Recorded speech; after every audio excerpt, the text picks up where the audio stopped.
Gujarat number 1 engineering university Sankalchand Patil university.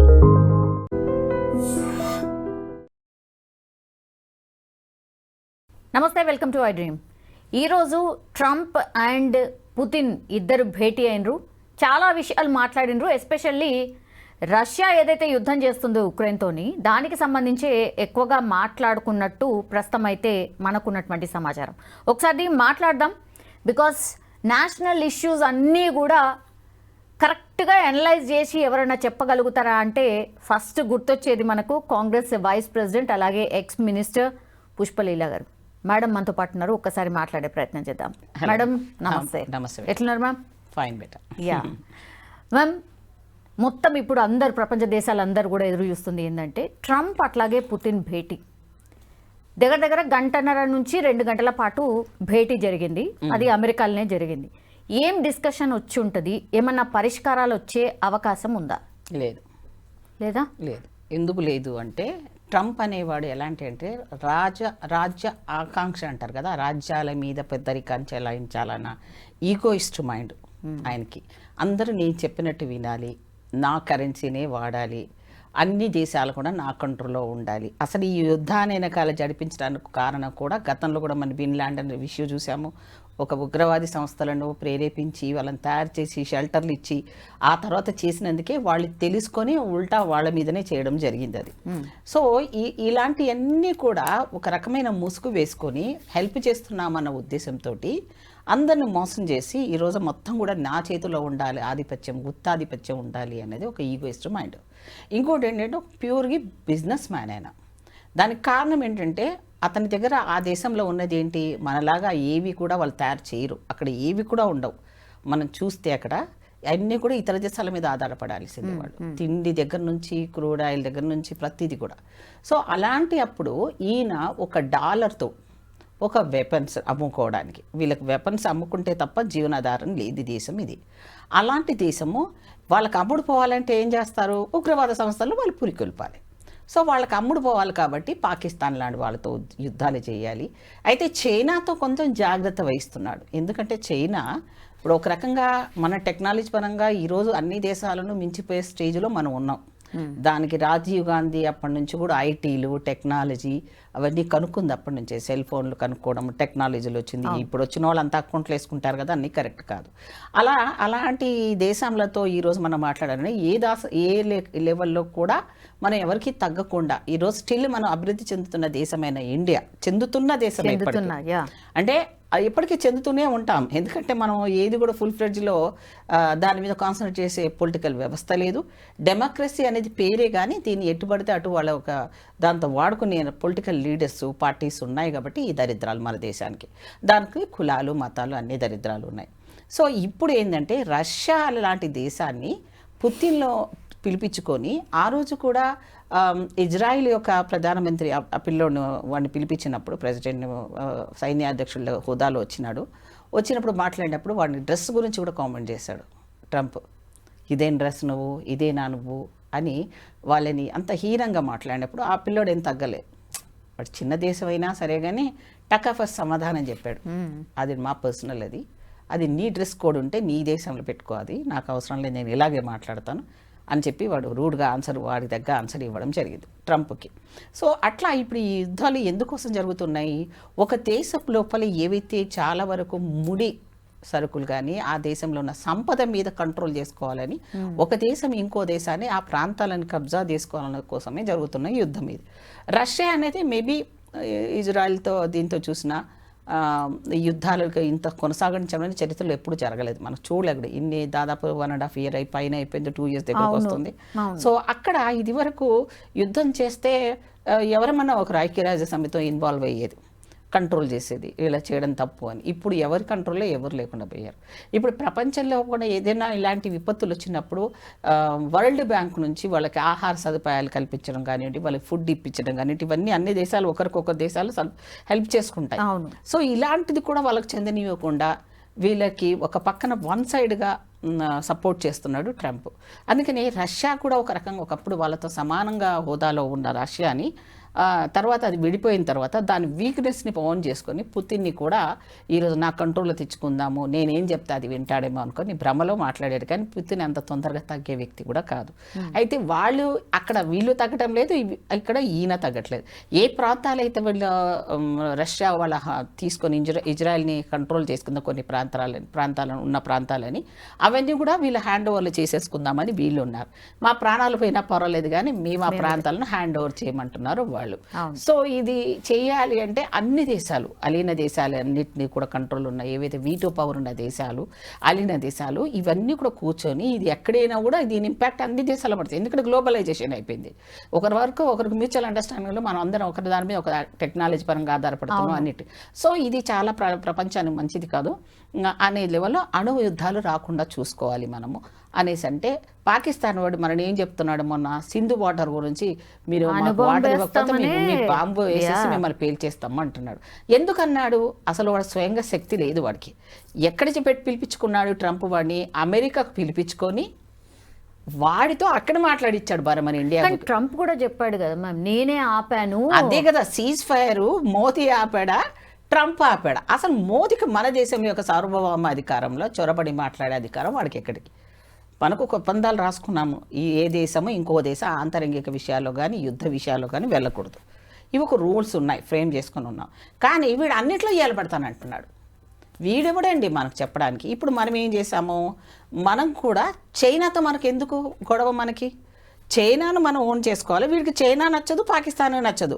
అయితే అలాంటప్పుడు వాడు ఏం చేస్తున్నాడు తెలివిగా, పాకిస్తాన్కి ఫ్రెండ్లీగా యాక్ట్ చేస్తున్నాడు. ఇప్పుడు చేసి నేనున్నాను, మీకు ఎన్ని వెపన్స్ కావాలంటే అన్ని ఇస్తానంటే మొన్న ఒక 5-6 వెపన్స్ ఇచ్చేశాడు. ఇచ్చితో హెల్ప్ చేస్తున్నామని చెప్పాడు. కానీ మన ముగ్గురు అమ్మాయిలు వెళ్ళి వీరవనితలు వెళ్ళేశారు. వాడు ఉన్న ఏదైతే ఆ భాండాగారం ఏదైతే ఉంటుందో అణు దాచుకునేవి స్థావరం అయితే ఉంటుందో దాన్ని నోటీస్ చేసి వేసేసాం మనం. దానికి నిజంగా మనం హ్యాట్సాప్ చెప్పాల్సింది మన దేశంలో ఉన్న అబ్దుల్ కలాం గారమ్మ. ఆ మహనీయుడు లేకపోయినంటే ఇలాంటి అన్ని టెక్నాలజీ కానీ ఒక ఓజైన్ పొర లాంటి లేయర్ని కూడా ఆయన ఎన్ని వెపన్స్ వచ్చినా కూడా మన దేశానికి ఏం కాకుండా ఉండే టెక్నాలజీ మనకు ఆయన అందించాడు. ఈరోజు మనం వాళ్ళకి తయారు చేసి ఇవ్వాల్సిందే తప్ప ఎవడు ఓన్గా తయారు చేసుకునే టెక్నాలజీస్ లేవు. అలాంటిది వీడు నేను ఇస్తానన్నాడు. అందులో 5 ఇచ్చాడు, 5 స్మాష్ చేశాడని చెప్పేసి ఆర్మీ ఆఫీసులతో మన మోదీ చెప్పించాడు. కానీ నిన్న న్యూస్లో పాకిస్తాన్ వాడు మాట్లాడిన మాటల్లో కానీ లేకపోతే వాళ్ళ స్థావరాల మీద జరిగింది కప్పి మాకు ఒక వెపన్ మేము అసలు ఎగరవేనే లేదు, మాకేం డ్యామేజ్ కాలేదు, ఒక్కటి మాత్రం కొంచెం కొంత సైడ్లో ఇదేంది డ్యామేజ్ తప్ప మేము వెపన్సే వేయట్లేదు అని అంటున్నాం. ఇతనెవరు మన దేశంలో ఇన్వాల్వ్ అయ్యి ఎందుకు? దానికి దారిద్ర్యం అంటే మనకి ఈ మోదీ వెళ్ళేసి ట్రంప్తో దోస్తాన్ని చేయడం. ఈ దోస్తానిలో ఏదో మామూలు ఫ్రెండ్షిప్లు చేస్తారు, వాణిజ్యపరంగా ఒప్పందాలు చేసుకోవడానికి చెయ్యొచ్చు. కానీ ఈయన విదేశాంగ మంత్రిని పక్కన పెట్టి ప్రధానమంత్రి విదేశాంగ మంత్రి పోస్టు నిర్వహిస్తుంటాడు. విదేశాల్లో తిరగడం కోసం ప్రధానమంత్రిని గెలిపించలే కదా మనము. ఈ దేశం యొక్క రైతులది, ఈ దేశంలో 2 లక్షల మంది ఎంప్లాయ్మెంట్ ఇస్తానన్నావు, ఈ దేశంలో ఎంతోమంది బేటీ పడావో బేటీ బచావో అని అన్నావు. ఏమి చేసావురా బాబు అంటే ఏమీ లేదు. ఈ 11 సంవత్సరాల నుంచి దేశాన్ని ఆర్థిక వ్యవస్థను కుదేలు చేసి పడేశాడు.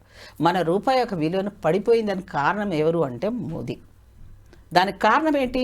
పరిపాలనా వ్యవస్థ మీద దొంగ ఈవీఎంలతోటి ఈరోజు గెలుచుకొని రాజకీయంలో నేను కూడా గెలుస్తున్నాను ఎన్నిసార్లు అని చూపించుకుంటున్నాడు. అదే దాన్ని ఇప్పుడు మేము ప్రతిపక్షాలు ఉన్నాం, మేమందరం కూడా రాహుల్ గాంధీ ఫ్రంట్గా ఏర్పడిన మేమందరం ప్రతిపక్షాలన్నీ కూడా ఇప్పుడు అది బీహార్ దాంట్లో ఎలక్షన్స్లో చూపించడం జరిగింది. సుప్రీంకోర్టు కూడా ఆదేశాలు ఇవ్వడం జరిగింది. అవును ఇది కరెక్టే, ఫ్రాడ్ జరిగింది, బోగస్ ఓట్లు ఉన్నాయి, అలాగే 60 లక్షలు 65. ఇక్కడ కూడా ట్రంప్ కాదు, ట్రంప్ అక్కడ ఉంటే ఇక్కడ మన కేసీఆర్ చేశాడమ్మా. 5 లక్షల మంది ఎలక్షన్ కమిషన్ సారీ అని చెప్పేశాడు అంతే అప్పుడున్న ఎలక్షన్స్లో. అంటే ఒక్క మాటతో సారీ అని చెప్పి 5 లక్షల మంది కూడా చచ్చిపోతే కూడా మన వాళ్ళు ఎవరు వేసినా కూడా ఆ పిటిషన్ కూడా తీసుకోలేదు. మన కాంగ్రెస్ పార్టీ నుంచి కూడా వేసాం మేము. ఎలా చెప్తాడు ఎలక్షన్ కమిషన్ అని అంటే, ఎలక్షన్ కమిషను, ఈడీలు, సిబిఐలు, ఇవన్నీ కూడా సంస్థలన్నీ కేంద్ర ప్రభుత్వం లెవెల్లో పెట్టుకున్నారు. ఇప్పుడు మెజారిటీ గవర్నమెంట్ కాబట్టి ఇది వీళ్ళు ఎలా చెప్తే ఎలక్షన్ కమిషన్ కూడా వాళ్ళ మాట వింటది. అందుకని ఎప్పుడు మెజారిటీ గవర్నమెంట్ని ఎక్స్పెక్ట్ చేయకూడదు ప్రజాస్వామ్యంలో. ఎప్పుడు కూడా collision government the best government. ఎందుకు అంటే అన్ని పార్టీలు ఉంటాయి, ఒకరి అవసరాలు ఒకరికి కావాలి కాబట్టి అది కూడా కొట్లాటనే కదా ma'am. ఉండనియండి. ఒక్కోళ్ళది దాంతో ఒకటి- బెటర్ ఉంది తప్ప నష్టం జరగలే. కాకపోతే మాకు నష్టం జరిగింది. ఒక మంత్రి తప్పు చేస్తే అది మొత్తం యావత్తు కాంగ్రెస్ పార్టీ మోయాల్సి వచ్చింది. అలా కొన్ని ఉంటాయి. కానీ అలానే ఏమి లేదులే, మళ్ళీ మార్చుకోవడానికి ఒక వ్యవస్థ ఉంది. కానీ మెజారిటీ ఏముంది, మొత్తం మెజారిటీ అంటే వాళ్ళు ఏమంటే అది ఒక పార్లమెంటరీ విధానం కూడా స్వస్థ చెప్పేసిండ్రు వాళ్ళు. అంటే రాజ్యసభలో డిస్కషన్స్ పెట్టాలి ఏదైనా పాలసీ తీసుకునే ముందు. అసలు చర్చలే లేవే. ఒకవేళ డిస్కషన్ పెట్టినా 2 సార్లు వీళ్ళు రెజల్యూషన్ వెనక్కి పంపించచ్చు, కానీ 3వసారి మెజారిటీ గవర్నమెంట్ చేసుకోవచ్చు. యా ఇప్పుడు ట్రంప్ పుతిన్ ఇట్లా 3 నిమిషాలే మాట్లాడాడంట. తెలుసా మీకు అది? 3 నిమిషాల్లోనో నో అని వెళ్ళిపోయాడు అంతే. ఇంకా ట్రంప్కి అంతకన్నా అవమానం ఏముంది? నేనే పెద్దన్న పాత్ర వహిస్తా, నేనే యుద్ధం ఆపగల శక్తి ఉన్నాడు, నీ మొహం ముందు నీ దేశం ఏమవుతుంది. ఈ పాకిస్తాన్ వాడు కూడా బీరాలు మారిపోయాడు కదా మనకి. ఇప్పుడు వాని ఆర్థిక పరిస్థితి ఏం తెలుసా? అన్నమ రామచంద్ర అన్నట్టు ఉన్నారు వాళ్ళు. అది ఎప్పటి నుంచో ఉంది మ్యామ్. ఇప్పుడు మళ్ళా ఇంకా దరిద్రం వాళ్ళకు కదా. డబ్బులు ఇచ్చిండ్రు కదా, మళ్ళా ఎన్నో ఇచ్చి లక్షల ఆదుకున్నాము, కోట్లు మనం కూడా ఆదుకున్నాం అన్ని రకాల. మనకెంత విపత్తు వాళ్ళు కల్పిస్తున్నా, ఎంత మన దాని మీద ఉగ్రవాద దాడులు చేస్తున్నా సరే, మన పార్టీ నుంచి వెళ్ళిపోయిన వాళ్ళు చాలా మంది మన ఇండియన్స్ అక్కడ ఉన్నారు తెలుసు కదా. అప్పుడు డివైడ్ అయిపోయినప్పుడు ఇండియా నుంచి ఉన్న పార్టీగానే విడిపోయారు కదా వీళ్ళంతా. బంగ్లాదేశ్ ఏంది, పాకిస్తాన్ ఏంది, వీళ్ళంతా కూడా చాలామంది. సో ఇప్పుడు వాళ్ళందరినీ ఉసిగొల్పుతున్నాడు ఎవడు? ట్రంపే. పుతిన్ కూడా అలాగే తక్కువ అంచనా వేశాడు. మనం ఎందుకు ట్రంప్ చేసింది ఆయన మనం ఓకే ఎందుకు అనాలి కదా. అందుకని మనం ఏం చేస్తున్నాము, రష్యాతో దోస్తానే ఉంటాం మనం. రష్యాతో క్రూడ్ ఆయిల్ తీసుకుంటున్నందుకు వాడికి మంట. ఎందుకు తీసుకుంటున్నారు నా పర్మిషన్ లేకుండా? అంటే నువ్వు చైనాని అడిగే దమ్ము నీకు లేదు, ఇండియాని అడుగుతావా? ఎందుకుని? మోదీ నీ దోస్తేనా? అంటే నువ్వు ఎట్లా చెప్తే అట్లా నేను గెలిపించినందుకు ఆయన నీ కంట్రోల్లో ఉంటాడు, ఆయన తప్పులు నీ తప్పులు ఒకటే కాబట్టి నువ్వు ఈ భారతదేశాన్ని నాశనం చేయడానికి మీరిద్దరు ఒకటయ్యారా? సో ఇప్పుడు ట్రంప్తో డైరెక్ట్గా మాట్లాడే సత్తా కోల్పోయాడు. ఎందుకు మ్యామ్ మరి? అంటే Trump 50% tariff. yes exactly tariff 50% వేస్తే మాట్లాడ్డా? కౌంటర్ వేయడా ఒక ప్రధానమంత్రి? అంత ఇదిగా ఏముంది ఈయనకి మాట్లాడుకోవడానికి? వీసాల విషయం కావచ్చు, మన పిల్లల ఉద్యోగాల విషయం తీసి కావచ్చు, ఎంత ఘోరం, ఎంత అవమానం మన పిల్లలకి. ఇప్పుడు హోటల్స్లోనంట మన పిల్లలు మధ్యతరగతి వాళ్ళు, అమెరికా వెళ్ళిన పిల్లలు అప్పు చేసుకొని పోతున్నారు, పాపం పోయారు. వాళ్ళందరినీ కూడా హోటల్స్లో కూడా ఫొటోస్ తీస్తున్నారంట పిల్లల్ని. అంటే ఎక్కడ జాబ్ చేస్తే వాళ్ళని ఇంటికి పంపించాడు. అసలు అన్ని యూనివర్సిటీనే క్లోజ్ అయితే వీడికి రెవెన్యూ ఎక్కడది అసలు? ఇంకొకటి పెద్ద ప్రపంచంలో వాడి డిమాండ్ ఏంటి తెలుసా? $1కి అగెనిస్ట్గా ఏ కాయిన్స్ రాకూడదు మార్కెట్లో. బిట్ కాయిన్స్ వ్యవస్థను ఎవరు పెట్టుకోకూడదంట. ఎందుకు పెట్టుకోకూడదు? మనం కూడా పెడదాం. వాడెవడు డిసైడ్ చేయడానికి రూపాయి విలువను? $1తో మనం ఎందుకు కంపేర్ చేసుకోవాలి? సో ఇవన్నీ రాజకీయాల్లో ఇంటర్నేషనల్ దానికి మోదీ ఎంత కారణమో ఈరోజు నాశనం అవ్వడానికి, ఇండియా మీద ప్రెషర్స్ పెట్టించుకోవడానికి, ట్రంప్ లాంటి వానికి సమర్థించడమే మోదీ చేసిన పెద్ద తప్పిదం. మోదీ యొక్క ఫెయిల్యూర్, ఇంటెలిజెన్స్ ఫెయిల్యూర్ వల్లనే ఈ దేశ పహల్గాం లాంటి సంఘటనలు జరగడం, మళ్ళీ దానికి సింధూర్ అనేది జరగకపోయినా జరిగింది నేనే చేసిన అని అకౌంట్ ఇచ్చుకోవడం, ఇవన్నీ కూడా ఫ్రాడ్ పాలిటిక్స్ గేమ్ ఆడుతున్నాడు ఆయన. ఇప్పటికి కూడా ఆ రోజు ఎర్రకోట మీద ప్రధానమంత్రి స్పీచ్ని వింటే బేటీ పడావో అన్నాడు. ఎక్కడ పడావో? అదే ఢిల్లీలోని నిర్భయ కేసు లాంటి కేసులు జరిగినా మాట్లాడలేదు. ఎవరైతే స్పోర్ట్స్ అమ్మాయిల మీద అంత రకంగా చైర్మన్ వాళ్ళు చేసినా కూడా వాళ్ళ పార్టీ చైర్మన్ల మీద యాక్షన్ తీసుకోలేదు.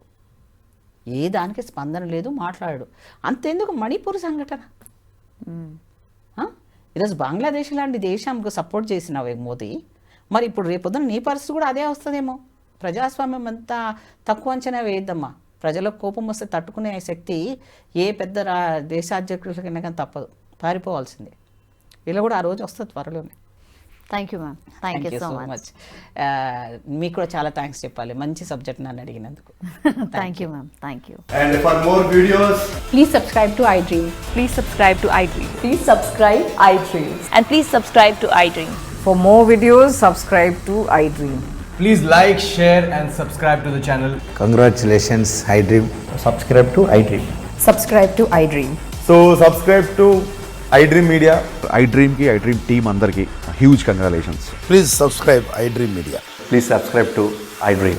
Subscribe iDream. Please subscribe to iDream. iDream అంటే నా కళల ఛానల్ సబ్స్క్రైబ్ చేసుకున్న నోరు తిరుగుతలేదు, మీరైతే గంట గుర్తు కొట్టండి. For more such videos, please subscribe to iDream. Subscribe to iDream. Please subscribe to iDream. Please subscribe iDream Media. Please do subscribe to iDream. Please subscribe to iDream Media. For best entertainment and information, please subscribe iDream. And don't forget to subscribe to iDream.